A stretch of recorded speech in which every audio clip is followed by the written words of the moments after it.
पारी राणा, आप देख रहे हैं बंधन म्यूचुअल फंड प्रेजेंट फायदेमंद फंड्स। और आज के इस एपिसोड में हम बात करेंगे कैनरा रोबेको के large and mid cap fund के बारे में। इस कैटेगरी को समझेंगे और इस पर बातचीत करने के लिए हमारे साथ मिस्टर श्रीदत्त भंडवलदार मौजूद हैं, जो कि हेड ऑफ इक्विटीज़ हैं कैनरा रोबेको म्यूचुअल फंड से। श्रीदत्त जी नमस्कार, स्वागत है आपका। और अल्टीमेटली अगर हम large and mid cap category की बात करें तो करंट मार्केट सिनेरियो में सबसे हॉट कैटेगरी ये रही है, फ्लोज के हिसाब से भी, रिटेल के इन्वेस्टमेंट के हिसाब से भी। इस पर चर्चा करेंगे इन डिटेल, लेकिन पहले सर मार्केट्स पर आपका आउटलुक जानना चाहते हैं। करंट मार्केट सिनेरियो को आप कैसे रीड कर रहे हैं, क्योंकि मिड कैप्स में, स्मॉल कैप्स में हमने एक सेल ऑफ देखा, रिकवरी भी हमने क्वालिटी स्टॉक्स में काफ़ी अच्छे से आते हुए देखी। इंडेक्स कोई बहुत करेक्ट हुआ नहीं है, वापस अपने हाइस के नज़दीक ही ट्रेड कर रहा है, लेकिन एफआईएस की तरफ से बिकवाली थोड़ी सी इंटेंसिफाई होती हुई दिखाई दी है। ग्लोबली जो हो रहा है, फिर चाहे वो टैरिफ का हो, कमोडिटीज़ का हो, वो हम सबके सामने है। कैसे देखते हैं आप करंट फंडामेंटल्स को, मार्केट्स के क्या व्यू है? आई थिंक मार्केट, जैसे आपने अलूड किया कि काफ़ी वोलेटिलिटी रही है, बट फिर भी मार्केट में बहुत ज़्यादा करेक्शन नहीं आया है और उसके कुछ रीजंस भी है। बट सबसे इम्पोर्टेंट ये है कि कॉर्पोरेट अर्निंग्स कैसे प्ले आउट हो रहे हैं, क्योंकि वो एक जो चीज़ है उसके बेसिस पे मार्केट फंडामेंटली चलता है।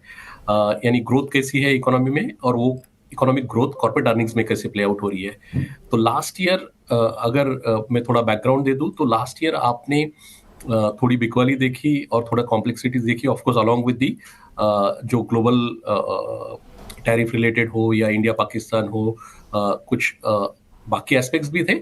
बट प्रिडोमिनेंट एस्पेक्ट हमारे मायने में ये था कि आपके corporate earnings growth last year actually 5-6% ही प्ले आउट हुई है, Y growth for large caps and largely mid cap small cap भी उसी रेंज में थे या थोड़े ज़्यादा या कम थे। और वो एक प्रिडोमिनेंट रीजन रहा है। और वो स्लो डाउन होने के दो की रीजन है। एक, जब गवर्नमेंट इलेक्शन में गया तो आपका थोड़ा सा सेंट्रल गवर्नमेंट का कैपेक्स में अच्छा खासी गिरावट आई, उस पीरियड में बिकॉज डिसीजन मेकिंग स्लो था। और दूसरा था कि लिक्विडिटी इकोनॉमी में टाइट था और आपका क्रेडिट फ्लो कुछ सेगमेंट्स में, पर्टिकुलरली अनसिक्योर्ड सेगमेंट्स में कम हो गया।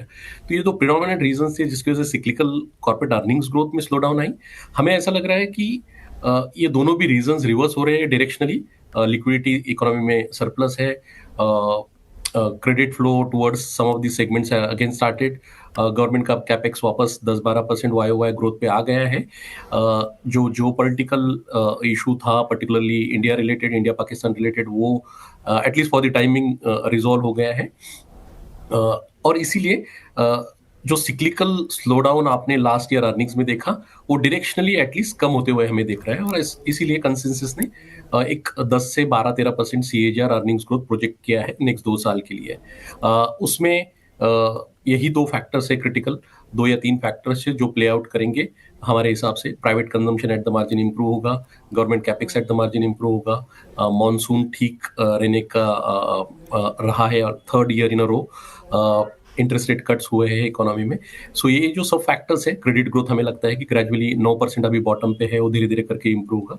तो यही सब भी फैक्टर्स की वजह से आपका अर्निंग्स ग्रोथ वापस ग्रेजुअली ऊपर चला जाएगा। हैविंग सेड दिस, आपका जो कॉम्प्लेक्सिटी है पर्टिकुलरली ग्लोबल इश्यूज का, आई थिंक वो अभी भी रहने वाला है और कुछ टाइम तक शायद रहेगा। इसमें काफी आगे पीछे टू एंड फ्रो हो रहा है। टैरिफ 15% रहेगा, 25% रहेगा, और उसमें काफ़ी सारा पॉलिसी अनसर्टेनिटी है। हमें लगता है कि इवेंचुअली ये 15 से 30% के बीच में सभी कंट्रीज के लिए टैरिफ सेटल हो जाएंगे। बट उसका एक negative growth impact near term में दोनों ग्लोबली और लोकली रहेगा, क्योंकि ऐसा नहीं हो सकता है कि आपने टैरिफ 15-20% बढ़ा दिए और उसका ग्रोथ भी इम्पैक्ट नहीं आया। तो ये अनसर्टेनिटी प्लस टैरिफ्स, इसका ग्रोथ इम्पैक्ट रहेगा। और इसीलिए मैंने पहले भी बोला कि अर्निंग्स ग्रेजुअली और डायरेक्शनली चेंज हो रही है। कोई बहुत बड़ा ड्रामेटिक चेंज भी अपसाइड पे भी हम लोग अर्निंग्स में नहीं देख रहे हैं। बट जैसे ही मार्केट को 4th क्वार्टर के नंबर्स में रियलाइज हुआ कि शायद इंक्रीमेंटली अर्निंग्स नहीं कट रही है, tariffs issues would not be as probably bad as they were initially expected, और इंडिया पाकिस्तान जो पॉलिटिकल इशू भी टाइमिंग के लिए सेटल हो गया है, इसलिए मार्केट क्विकली वापस आ गया। ऑफ कोर्स लिक्विडिटी भी बहुत बड़ा रीजन है। डोमेस्टिक लिक्विडिटी बहुत स्ट्रांग है। ऑलमोस्ट हर मंथ में $3 बिलियन का म्यूचुअल फंड्स में रफली फ्लोज आ रहा है। So that is also supportive, but in our world view valuation is clearly not supportive. Large caps रफली 20 टाइम पे ट्रेड कर रहे हैं, mid cap small cap indices anywhere between 24 to 26, 27 time trade कर रहे हैं 1 year forward earnings, which is the broader market clearly is 20-25% expensive than its historical valuations.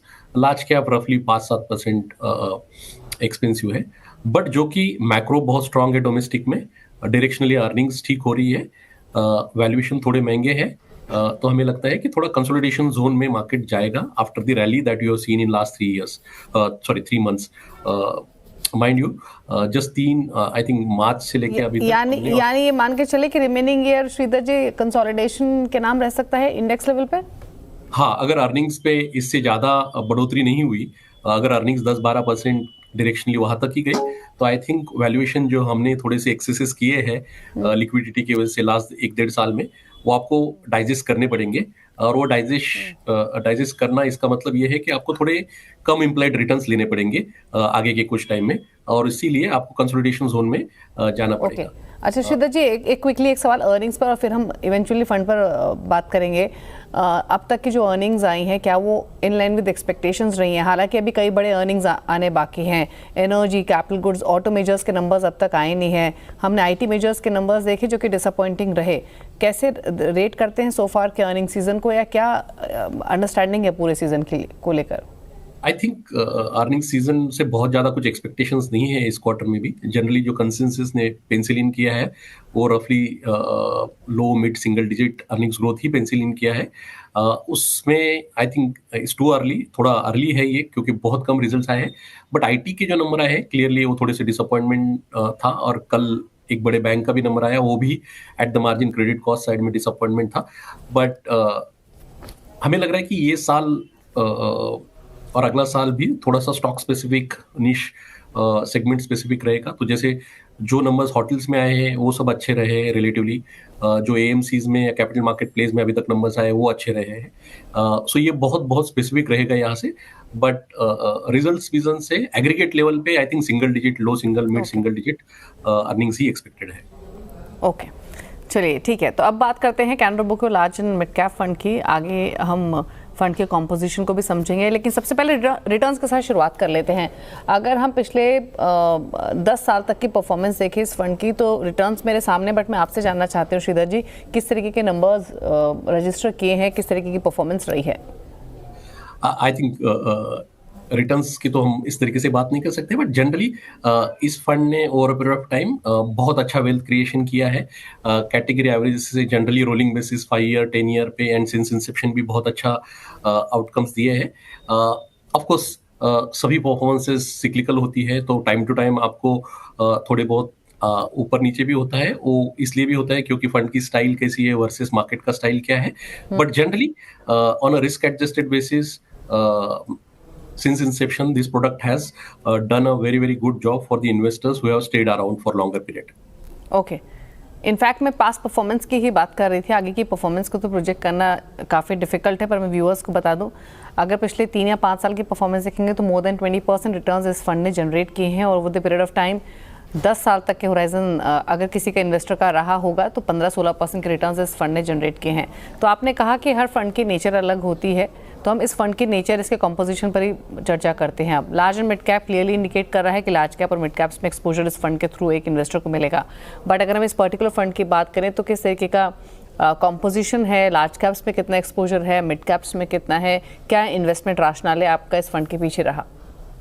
So generally ये category from a SEBI definition perspective high risk होता है। इसमें आपको आपका minimum 35% mid cap और मिनिमम 35% लार्ज कैप होना ज़रूरी होता है।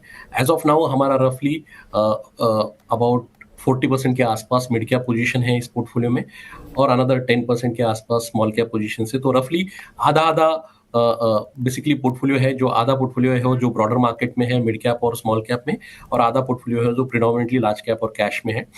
कैरेक्टर इस पोर्टफोलियो का हमेशा ये रहा है हमारे लिए कि इसका इस प्रोडक्ट ने 20 साल कंप्लीट किया है। इसका अभी ये large plus mid, Canara Robeco large plus mid से जाना जाता है, बट पहले इस प्रोडक्ट का नाम कैनरा रोबेको इमर्जिंग इक्विटीज था। जैसे उसका नाम था वैसा ही उसका नेचर है। जो बिजनेसेस इमर्जिंग है, जो थीम्स इमर्जिंग है, जहाँ पे अर्निंग्स ग्रोथ सुपीरियर हो सकती है, जो मिड कैप स्मॉल कैप्स है, जहाँ पे स्केलेबिलिटी विद कैपिटल इफिशिएंसी और run by competent management available है, आई थिंक उस टाइप के नेचर ऑफ बिजनेसेस वो किसी भी सेगमेंट में हो, जो मिड कैप स्मॉल कैप में हो, लार्ज कैप में हो, या किसी भी सेक्टर में हो, वो ज्यादा रिप्रेजेंट करते हैं इस प्रोडक्ट में. सो वो एक कोर नेचर है इस प्रोडक्ट का कि superior earnings growth profile companies कैसे रिप्रेजेंट करें हम लोग एज अ हाउस इस प्रोडक्ट में. क्योंकि बेसिकली कैरेक्टर में 3 या 4 फैक्टर्स पे हम लोग बहुत ज़्यादा फोकस करते हैं कि किस तरीके का मैनेजमेंट हम लोग ओन कर रहे हैं, किस तरीके का बिजनेस हम लोग ओन कर रहे हैं, किस तरीके का बैलेंस शीट ओन कर रहे हैं, और उसके बाद में कॉन्टेक्चुअली अगले 3-5 साल के लिए हमें ऐसा लगता है क्या कि predominant part of the portfolio का अर्निंग्स ग्रोथ जो है वो सुपीरियर रहेगा इंडाइसेस को.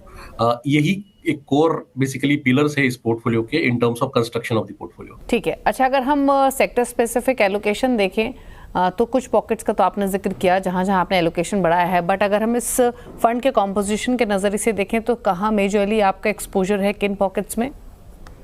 सो इस प्रोडक्ट में सबसे बड़ा एक्सपोजर और काफ़ी लार्ज ओवरवेट है कंज्यूमर डिस्क्रिशनरी में.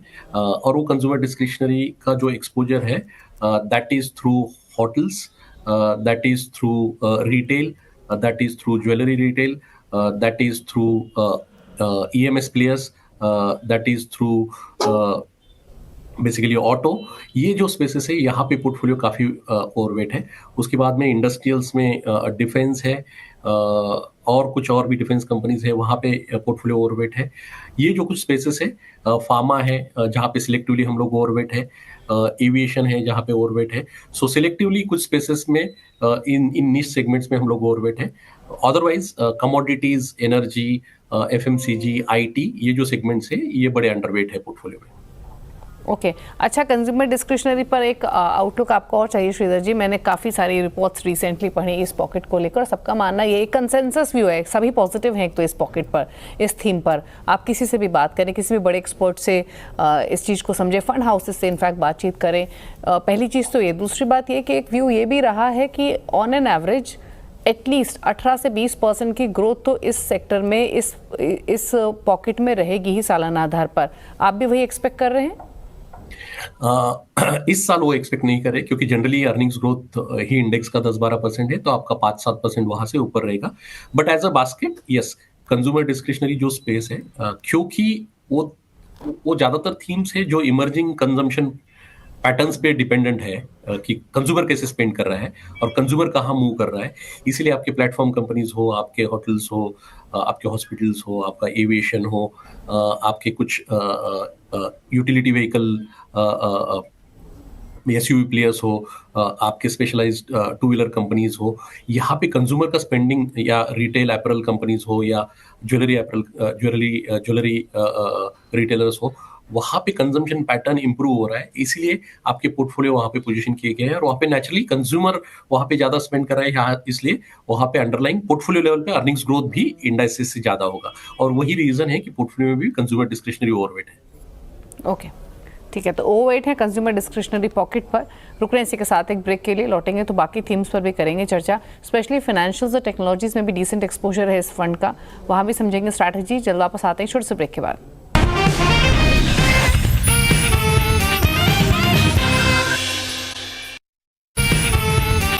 ब्रेक के बाद आपका स्वागत है. आप देखते हैं बंधन म्यूचुअल फंड प्रेजेंट फायदेमंद फंड्स, और आज हम बात कर रहे हैं Canara Robeco large and mid cap fund की. और इस पर बातचीत करने के लिए कैनरा रोबेको म्यूचुअल फंड के हेड ऑफ इक्विटीज श्रीधर भंडोलदार हमारे साथ मौजूद हैं.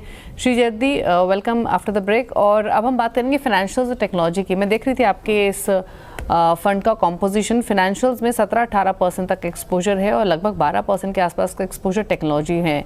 अगर हम पहले फाइनेंशियल्स की बात करें तो फाइनेंशियल्स में भी क्योंकि काफ़ी सब पॉकेट्स हैं, तो आपका एक्सपोजर कहाँ है? बड़े बैंक्स हैं, मिड कैप बैंक्स हैं, या NBFCs हैं, और क्या आउटलुक है इस थीम को लेकर? जनरली फाइनेंशियल्स में ये पोर्टफोलियो अंडरवेट है क्योंकि कंज्यूमर डिस्क्रिशनरी फाइनेंशियल्स जो दोनों डोमेस्टिक प्लेस है, उसमें हम लोगों ने कंज्यूमर डिस्क्रिशनरी की तरफ ज़्यादा रुझान रखा है इस पर्टिकुलर प्रोडक्ट में, बिकॉज ऑफ जो जैसे मैंने बोला पहले भी कि उसमें ओवरवेट ज़्यादा है. फाइनेंशियल्स अगेंस्ट इंडेक्स या अगेंस्ट पीयर्स अंडरवेट है इस पोर्टफोलियो में. बट उसके अंदर जब विद इन फाइनेंशियल्स आप देखते हो तो बैंक जनरली अंडरवेट है. वहाँ पे specific large cap bank and specific mid cap banks overweight है.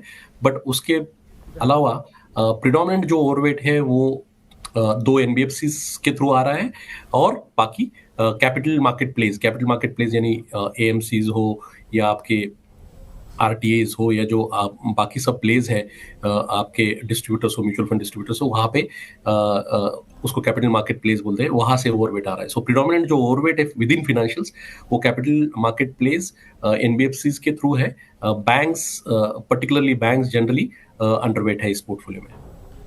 ओके, और टेक्नोलॉजी स्पेस में किस तरीके का एक्सपोजर है?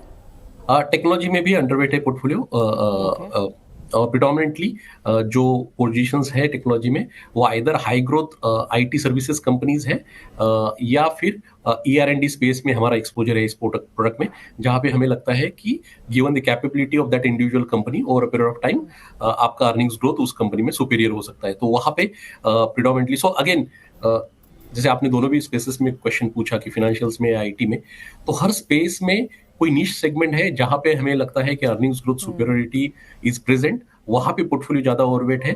और जैसे लार्ज बैंक्स है वहां पे अंडरवेट है। With in IT services again large IT services companies में ये पोर्टफोलियो अंडरवेट है।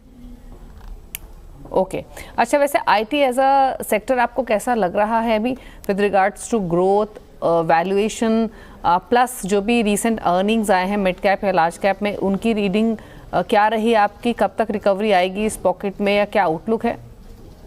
आई थिंक आईटी में काफ़ी कॉम्प्लेक्सिटीज़ है, और दो कॉम्प्लेक्सिटीज़ जैसे आपने ऑब्जर्व किए होंगी। पहला तो कॉम्प्लेक्सिटी ये है कि एंड मार्केट जो है यूएस, वहाँ पे टैरिफ और ग्रोथ रिलेटेड अनसर्टेनिटी इतनी है कि आपके क्लाइंट क्या कर रहे हैं वो आपको या क्लाइंट का एक्चुअली स्पेंडिंग पैटर्न कैसे रहेगा ये डिफाइन करना बहुत मुश्किल है। सो वहाँ पे एक अनसर्टेनिटी या डाउनवर्ड बायस है। दूसरा ये है कि एआई का इन कंपनीज पे क्या इम्पैक्ट होगा इवेंचुअली, वो भी क्लियर नहीं है। But coming to markets contextually इस साल तो अर्निंग्स ग्रोथ ऐसा लग रहा है कि एक दो क्वार्टर और भी म्यूटेड ही रहेंगे, जिस तरीके से इस क्वार्टर ने स्टार्ट किया है उसी तरीके से रहेंगे। Valuations generally have corrected, they are neither expensive nor very cheap, but they are somewhere in between. But earnings visibility बहुत वीक है, अनलेस आप स्पेसिफिक दो तीन मिड कैप आईटी कंपनीज की बात करें या स्पेसिफिक आईटी एंसिलरी कंपनीज की बात करें। अदरवाइज जो लार्ज आईटी कंपनीज है वहाँ पे आई थिंक अर्निंग्स विजिबिलिटी अभी भी वीक ही है। सो वहाँ पे you have to take quarter at a time and see कि आपका ग्रोथ रेट इंप्रूव होता है कि नहीं before making any call. Okay अच्छा, एक थीम और मैं देख रही थी आपके इस फंड एलोकेशन में, रियल एस्टेट में भी एक्सपोजर काफ़ी लिमिटेड है, काफ़ी कम है। इस पॉकेट को लेकर आपकी राय क्या है? क्या आपने एक्सपोजर ये रिसेंटली कम किया है, या पहले से ही आप बहुत इंटरेस्टेड नहीं रहे इस थीम में? क्योंकि अगर हम स्टॉक अप्रिसिएशन देखें तो पैसा तो बना है इन्वेस्टर्स का इस पॉकेट में, लेकिन जो euphoria after Covid real estate में बना था, क्या आपको लगता है वो डन हो चुका है? क्या व्यू है आपका? नहीं, तो रियल एस्टेट में आई थिंक हम लोग मिड साइकिल में है, ऐसा हमारा मानना है। Neither way towards and nor way towards start. इस पोर्टफोलियो में particularly real estate position relatively छोटा ही था, बट पहले था उसमें भी हम लोगों ने उसको और कम किया है। उसका रीजन बहुत सिंपल है। Rather than real estate view, आप जब पोर्टफोलियो कंस्ट्रक्ट करते हो तो आप हमेशा ये देखते हो कि कहाँ पे सबसे सिंपल और less complex but higher earnings growth available है। और जैसे मैंने पहले भी आपको बोला कि विद इन जो सभी डोमेस्टिक सेगमेंट्स है, आप कंज्यूमर डिस्क्रिशनरी ऑटो ले लीजिए, रिटेल ले लीजिए, consumer discretionary platform companies, hotels, hospitals, बाकी रिटेलर्स, फिर आपके एफएमसीजी, फिर आपके रियल एस्टेट, ये सभी बैंक्स एंड फाइनेंशियल सर्विसेज, ये सभी डोमेस्टिक ओरिएंटेड सेक्टर्स है। इन सबको जब आप स्कैन करते हो तो इसी नतीजे पे पहुंचते हो कि शायद जो कंज्यूमर डिस्क्रिशनरी स्पेस है वहां पे अर्निंग्स ग्रोथ कॉम्प्लेक्सिटी या superiority both structurally and cyclically is better, and that's why आपके पास तो 100 ही रुपए आपको कहाँ अलोकेट करना है, इसलिए वहां पे ज्यादा वेट अलोकेट किया गया है। वो जो आपका रियल एस्टेट से निकला होगा, कुछ लार्ज बैंक से निकला होगा, कुछ एफएमसीजी से निकला होगा, और इसीलिए एफएमसीजी अंडरवेट है, लार्ज बैंक अंडरवेट है या रियल एस्टेट अंडरवेट है। बट आप जो अल्टीमेट प्ले कर रहे हो वो लार्जली डोमेस्टिक बेसिकली सिक्लिकलिटी या डोमेस्टिक कंजम्पशन ही प्ले कर रहे हो through all this things. Okay अच्छा, फाइनली अब अगर हम इन्वेस्टर पॉइंट ऑफ व्यू से देखें तो क्या सजेशन आपका रहेगा, अगर कैनरा रोबोको लार्ज एंड मिड कैप किसी के पोर्टफोलियो में है या ऐड करना चाहते हैं, कौन से कैटेगरी ऑफ इन्वेस्टर्स को सूट करता है, प्लस एटलीस्ट कितना होराइजन लेकर चलें अगर एक्सपोजर लें तो? आई थिंक ये ऐसा पोर्टफोलियो है, जैसे मैंने पहले भी बोला, कि जहाँ पे हम लोग अटेम्प्ट करते हैं कि अर्निंग सुपेरियोरिटी जो है मार्केट में वो पोर्टफोलियो में रिफ्लेक्ट हो, जिन जिन सेगमेंट में है, जिन जिन सेक्टर्स में है। और अगर अर्निंग सुपेरियोरिटी पोर्टफोलियो का रहा, यानी कॉर्पोरेट अर्निंग सुपेरियोरिटी अगर पोर्टफोलियो का रहा, तो over a period of time एक अच्छा रिस्क एडजस्टेड वेल्थ क्रिएशन होने का अपॉर्चुनिटी है। हम लोग balance sheets, quality of management, quality of business पे काफ़ी फोकस करते हैं। सो जिस भी इन्वेस्टर का फोकस ऐसा है कि जिसे बेसिकली लार्जली 50-50 एक्सपोजर चाहिए, जिसे मिड कैप स्मॉल कैप का भी एक्सपोजर चाहिए जो थोड़े वोलेटाइल होते हैं, but at the same time उसको थोड़ा स्टेबिलिटी भी चाहिए लार्ज कैप का, उसको 3-5 साल का मिनिमम होराइजन रख के इस पोर्टफोलियो में आना चाहिए और एक्सपेक्ट करना चाहिए कि जो पास्ट ट्रैक रिकॉर्ड रहा है इस पोर्टफोलियो का over last very very long period, the portfolio manager and the house will attempt to do that in future. Nobody can promise the future, but can attempt to do the same thing that we have done in the past. Okay एक final question और श्रीधर जी आपसे, अगर हम market perspective से देखें तो दो चीज़ें और क्विकली आपसे जानना चाहेंगे। एक तो करंट मार्केट सिनेरियो में कोई रिस्क आपको मार्केट के लिए दिखाई दे रहे हैं क्या, जो भी करंट फंडामेंटल्स हैं उनके बेसिस पे, प्लस क्योंकि जैसे आपने भी कहा कि आपकी priority earning, growth, valuation in सब पर रहती है, कुछ पॉकेट जहाँ पर आप अभी जिनका आपने जिक्र किया उसके अलावा कुछ पॉकेट जहाँ पर आपको वैल्यूएशंस महंगी दिख रही हैं या ग्रोथ कंसर्न्स दिखाई दे रहे हैं? आई थिंक आज अगर आप मार्केट को देखो तो from a risk perspective, risk जैसे मैंने पहले भी बोला, I think valuation is a meaningful risk. और वैल्यूएशन आइसोलेशन में रिस्क नहीं होता है। जब हम आपको स्टैटिस्टिकल नंबर बोलते हैं, वो नंबर्स रिस्क नहीं है। रिस्क हमेशा in the context of earnings growth होता है कि अर्निंग्स ग्रोथ कैसे पैन आउट हो रहा है। अगर suppose 20% earnings growth pan out हो गई तो कोई रिस्क नहीं है, but since earnings growth expectation 10-12-13% CAGR है, इसलिए मार्केट में रिस्क है। और ये एक्चुअली परकोलेट हो रहा है टॉप डाउन में। जैसे आप इंडिया में देखो तो इन्फ्लेशन भी इतना कम हो रहा है। अगर इन्फ्लेशन ही कम होगा तो अपने आप ही नॉमिनल जीडीपी ग्रोथ रेट और अर्निंग्स ग्रोथ पे वो थोड़ा सा रिस्क आता है। तो हमें बेसिकली उस कॉन्टेक्स्ट में रिस्क लग रहा है, क्योंकि बाकी जो रिस्क है, ग्लोबल रिस्क है, I think they are very very well understood now. Tariff related risk पे मार्केट उतना रिएक्ट नहीं कर रहा है, मुझे नहीं लगता है कि बहुत ज्यादा रिएक्ट भी करेगा। The only unforeseen risk is again some geopolitical flare up. जब जो आपने दूसरा क्वेश्चन पूछा कि कहाँ पे अर्निंग्स विजिबिलिटी, वैल्यूएशन कॉन्टेक्स्ट ठीक है या नहीं है, हमें ऐसा लग रहा है कि स्टेपल्स हो गए, आईटी हो गया, कमोडिटीज हो गए, यहाँ पे अभी भी हम लोग वरीड है कि वैल्यूएशन अर्निंग्स कॉन्टेक्स्ट ठीक नहीं है। सो आपको वेट करना पड़ेगा वो ठीक होने के लिए। जबकि कुछ सेगमेंट्स हैं, जैसे मैंने पहले भी अलूड किया कि part of financials, consumer discretionary, part of auto, part of industrials, particularly renewable, T&D, defence, aviation, hotels, hospitals, pharma, यहाँ पे जनरली वैल्यूएशंस थोड़े से प्रॉब्ली फेयर है, but earnings visibility relatively better है as a pockets. Of course individual companies can be different, but ये सब right hand side पे है in terms of the visibility on earnings in terms of pockets. Okay, तो चलिए तमाम details हमने dive in करने की कोशिश की। Canara Robeco large and mid cap fund से जुड़े हुए एक्सपोजर कहाँ है, कौन से कैटेगरी ऑफ इन्वेस्टर्स के लिए है, पास्ट परफॉर्मेंस कैसी रही है, क्या स्ट्रैटेजी इस फंड के थ्रू श्रीधर जी की रही है, और तमाम बातें हमने समझी। थैंक यू श्रीधर जी आने के लिए शो में। और इस फंड की तमाम डिटेल्स तो आपने हमारे व्यूअर्स के साथ शेयर की ही, लेकिन मार्केट्स पर भी अपने आप आउटलुक शेयर किया।